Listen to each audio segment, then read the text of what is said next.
As Indigenous people, we have been creating and sharing our stories for many years. Yet, in the past, Western education posed a threat to this creation. It set out to change our culture, our language, our identity, and even our sense of self-worth.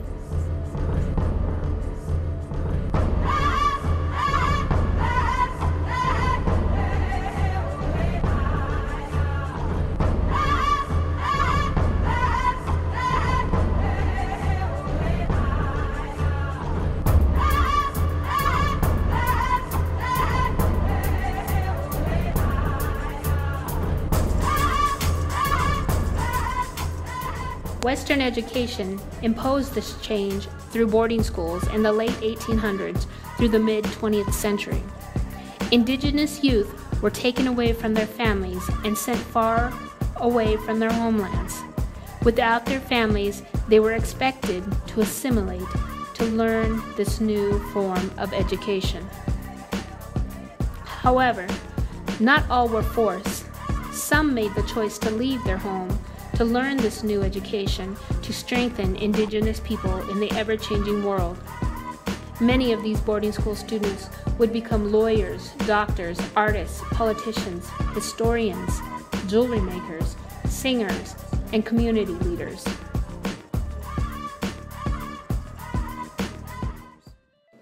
Today, as a result of this decision to learn Western education, Indigenous youth began our path to self-determination.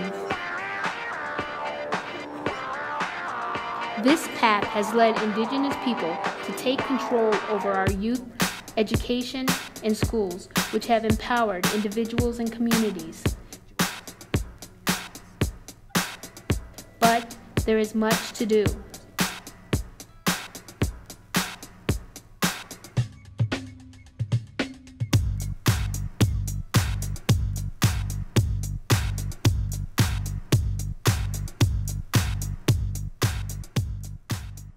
My name is Tere Baka, and I am working on my Bachelor's of Liberal Arts at the University of New Mexico. I'm studying community organizing.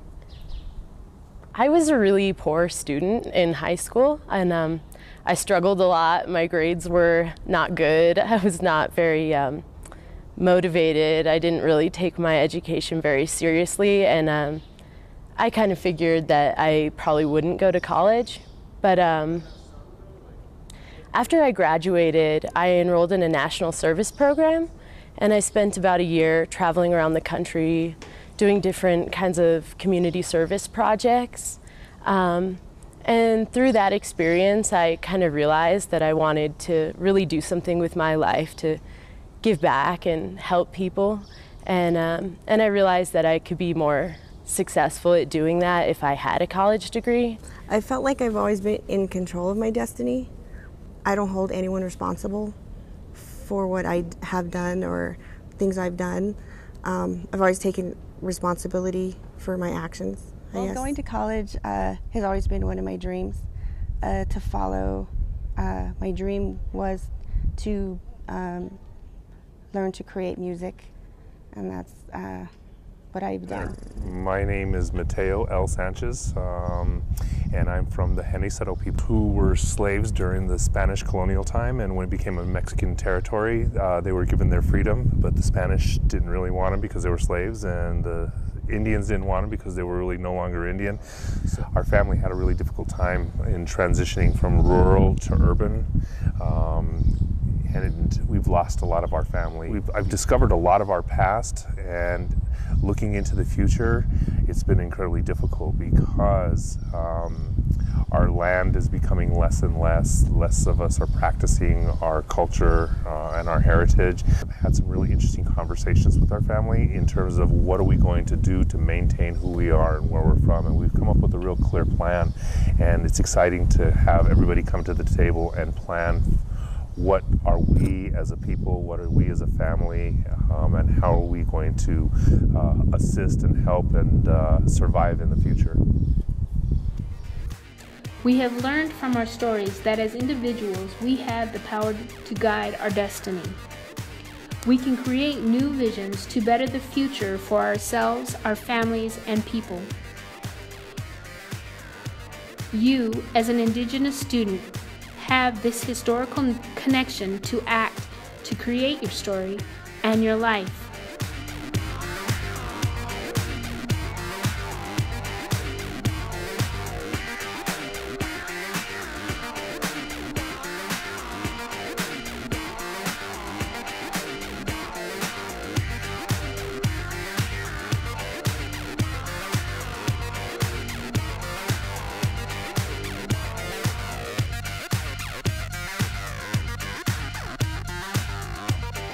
As you move forward on your road, there is a strong support system that has been paved.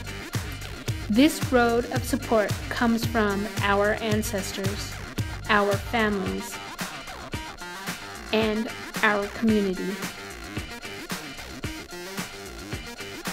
Indigenous Higher Education continues to pave a path to assist in providing resources to help you succeed. These resources can give you support by guiding you through your journey. Seeking out that support is a reflection of your strength and not a sign of weakness. You are not alone.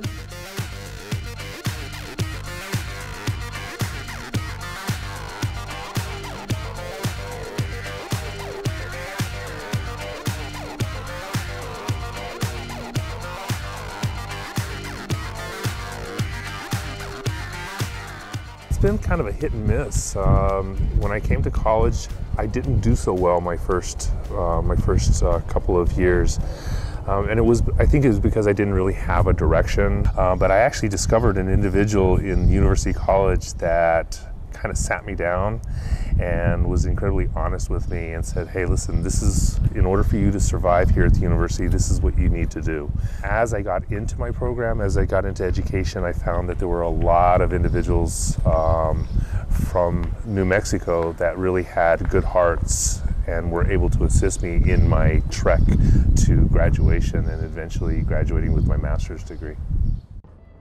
You can succeed because of the challenges you face, not in spite of them. My name is Cynthia Quintana. I'm from Coach de Pueblo. I am a single parent of 4 kids. I'll be getting my bachelor's degree now in December. Living on the reservation, I live a little over an hour from here. So it's traveling. You know, I don't know how I've done it this far, going on 4 years from driving every day here to Albuquerque. Because a lot of people, I think, have that struggle with living on the reservation. A lot of people don't have transportation, so they give up and they don't go to school. Like those who first experience Western education through boarding schools, you too have a journey to travel. Each of us has a story of life's challenges that may have left us feeling defeated, betrayed, or lonely. Yet know that these feelings are also part of your journey.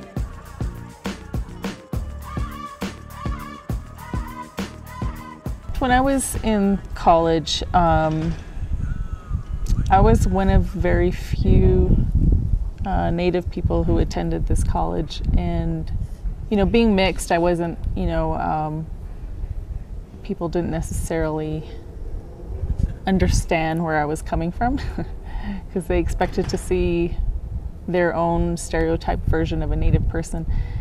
And so that was challenging, having to try to explain who I am, but then also trying to prove, I guess, who I am to many people. But it had made me stronger because you develop a thick skin, and you,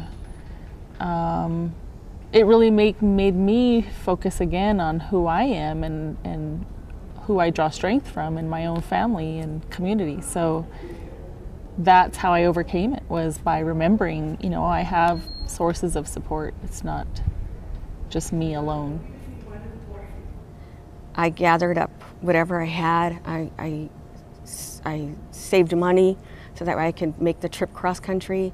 I actually spoke with a domestic abuse advice counselor, and she was very helpful. My daughter was the one who kind of gave me the strength to decide that this isn't fair to her, this isn't fair to me, you know, to to grow up thinking that a man could treat a woman that way. I didn't want her in that situation. Well, I want to be a teacher. I'm already working as an EA and an educational assistant. That's where I started to find my passion. I am working with developmentally disabled people, and I just love it. It's so rewarding. So I want to teach in the special ed department. So yeah, that's where I see myself. I had many challenges. Homelessness, one of them, single mother,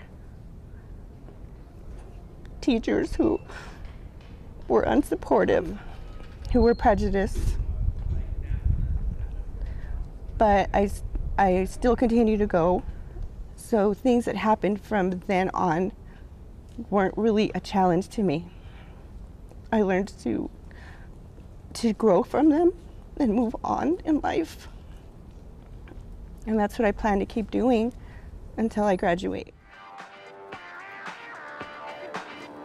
Each of us has a story of life's challenges that may have left us feeling defeated, betrayed, or lonely. Yet know that these feelings are also part of your journey. If you are willing to learn and grow from them, you will learn just how strong you are. We are many people creating our own stories every day, and now it's your turn to create your story and stand with us as we continue to strengthen our people like the young children of the boarding school era. We can be a part of the journey of self-determination together.